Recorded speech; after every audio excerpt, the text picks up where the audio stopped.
स्वागत है आप सबका हमारे YouTube channel freedom fact study में। आज हम लोग पढ़े हैं कक्षा 6 गणित अभ्यास 5C बीजगणितीय अवधारणाएं। 5C में हमारा दिया हुआ है पहला सवाल कि निम्नलिखित को घातीय रूप में लिखिए। तो छोटा सा एक कॉन्सेप्ट है, उस पर हम लोग थोड़ा सा बात कर लेंगे, उसके बाद लिखेंगे। देखिए, जैसे कि कोई भी चीज़ दिया होगा, जैसे कि C या फिर A दिया हो, A × A, तो सबके ऊपर घात 1 होता है। जब कुछ नहीं होता है तो घात क्या होता है? 1 होता है। तो घात जब भी 1 होता है, जब ये साइन गुणाकर है तो घात आपस में जुड़ते हैं, मतलब इसके इक्वल लिखेंगे अगर, तो A और यहाँ पे हो जाएगा 1 + 1 प्लस यहाँ पे हो जाएगा 1 इक्वल सब मिला करके हो जाएगा 1 के पावर 3, मतलब घात आपस में जुड़ के हो जाएंगे 3। अब देखिए ये हो गया। अगर मान लीजिए कि A × यहाँ पे A के पावर 2 हो गया और × A के पावर अगर यहाँ पे हो जाएगा हमारा क्या चीज़ 3 हो गया, तो इक्वल जब गुणा करेंगे तो घात हम लोग बोले हैं कि आपस में जुड़ेंगे। इसका मतलब A और 1 के पावर 1 होता है जब कुछ नहीं होता, तो 1 मतलब 1 प्लस इसके पावर 2 है तो 2 कर लेंगे, प्लस इसके पावर 3 है तो 3 कर लेंगे, और सबको जब लिखेंगे तो 1 के पावर यहाँ पर हो जाएगा 1 और 2 3 और 3 6, मतलब यहाँ पर जाएगा 1 के पावर 6। इस तरीके से ये पावर हो जाएगा। अब एक कॉन्सेप्ट और है, अगर मान लीजिए कि यहाँ पे दे देता है A के पावर यहाँ पर 2 × A के पावर माइनस का अगर 2 दे देता है, और यहाँ पे × A के पावर अगर मान लीजिए 3 देता है, तो इक्वल घात हमने बोला है आपस में जुड़ते हैं। इसका मतलब वही होगा A के पावर यहाँ पर जाएगा 2 और यहाँ पर हो जाएगा प्लस लिखेंगे, लेकिन माइनस यहाँ पर जाएगा 2 क्योंकि माइनस है इसलिए, और यहाँ पर हो जाएगा प्लस का 3। अब माइनस में प्लस का मल्टीप्लाई होगा, क्या हो जाएगा माइनस, मतलब वही चीज़ होगा। A के पावर यहाँ पर हो जाएगा कितना हमारा 2 माइनस का 2 प्लस का यहाँ पर 3, ये माइनस है ये प्लस है, दोनों आपस में कट जाएंगे, मतलब तो सिर्फ और सिर्फ A के पावर 3 बचा, तो यहाँ पर लिखेंगे A के पावर 3 और यही क्या हो जाएगा, इसका आंसर हो जाएगा। ठीक है। अब एक और कॉन्सेप्ट, बस छोटा सा कॉन्सेप्ट है, उसको ध्यान रखेंगे कि अगर मान लीजिए A के पावर यहाँ पर हो जाएगा 2 और × A के पावर माइनस का 2 दे दिया, सिर्फ इतना ही दिया हुआ है। इसका मतलब दोनों का जब गुणा करेंगे घात आपस में जुड़ेंगे, मतलब 2 और प्लस और माइनस का कितना हो जाएगा 2, क्योंकि घात आपस में जुड़ेंगे तो प्लस का साइन तो लगाएंगे ही लगाएंगे, और यहाँ पर जो प्लस है और माइनस है दोनों का मल्टीप्लाई करेंगे, मतलब A के पावर 2 माइनस का 2। अब दोनों को कटा देंगे, मतलब A के पावर कितना हो जाएगा हमारा 0। और जब भी किसी के पावर अगर 0 हो जाता है तो उसकी वैल्यू क्या हो जाएगी 1। याद रखेंगे, चाहे वो कोई भी चीज़ हो, अगर उसके पावर 0 होता है तो उसका मान 1 हो जाएगा। ये बात याद रखेंगे। उसके बाद अब हम लोग सवाल लगाने चलते हैं। तो जो पहला हमारा सवाल दिया हुआ है कि C × C ये कितने बार है? 5 बार है। तो जब 5 बार ऐसा दिया है, इसका मतलब हो जाएगा C के पावर कितना हो जाएगा हमारा 5, और यही इसका क्या हो जाएगा आंसर। अभी मैंने तुरंत बताया कॉन्सेप्ट, जो कॉन्सेप्ट ध्यान से समझे होंगे उनको आ जाएगा, जो नहीं समझ पाए वो पीछे वीडियो कर लें और देख के समझ लें। ठीक है। अब दूसरा दिया हुआ 5, तो 5 लिख लीजिए और गुणे A कितना है 2 है, तो मतलब यहाँ पर हो जाएगा A के पावर कितना हो जाएगा 2, और यहाँ पे B कितना है 1 2 3 है, मतलब B के पावर कितना हो जाएगा 3, और यही इसका क्या हो जाएगा आंसर हो जाएगा। ठीक है। हमने बताया घात जुड़ते हैं, मतलब 1 2 और 3 मतलब पावर में 3, 1 2 मतलब पावर में 2। ठीक है।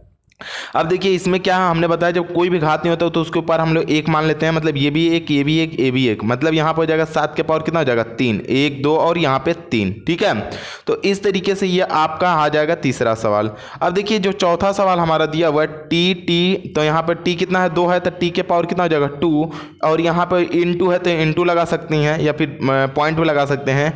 Y है तो लिख सकते हैं Y के पावर कितना हो जाएगा हमारा 2, और यही क्या हो जाएगा इसका आंसर हो जाएगा। तो इस प्रकार से ये आपका पहला सवाल हुआ खत्म। अब हम लोग आते हैं इसके दूसरे सवाल पर।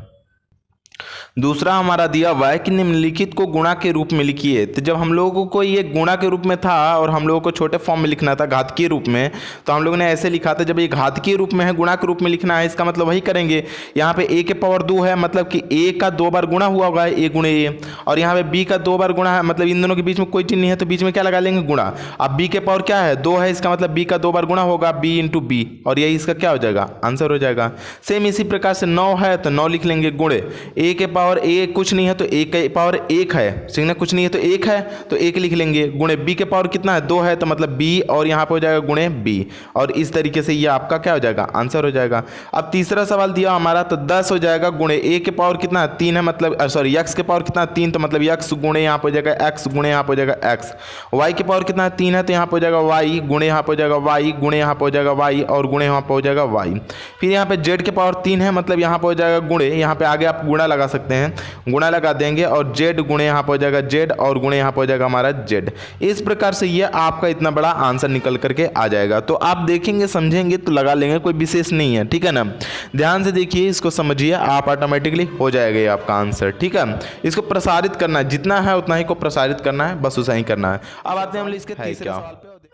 तीसरा हमारा दिया हुआ है कि निम्नलिखित को घातीय रूप में लिखिए। फिर से हमें घात के रूप में लिखना है। बोला है हमारा कि a कितनी टाइम गया है, n बार गया है, मतलब n नंबर कोई है जो कि n मतलब n बार गया है। मतलब कि अगर n यहाँ पे 5 था तो 5 की घात किए थे, इसका मतलब a है तो a के पावर n हो जाएगा और यही इसका क्या हो जाएगा आंसर।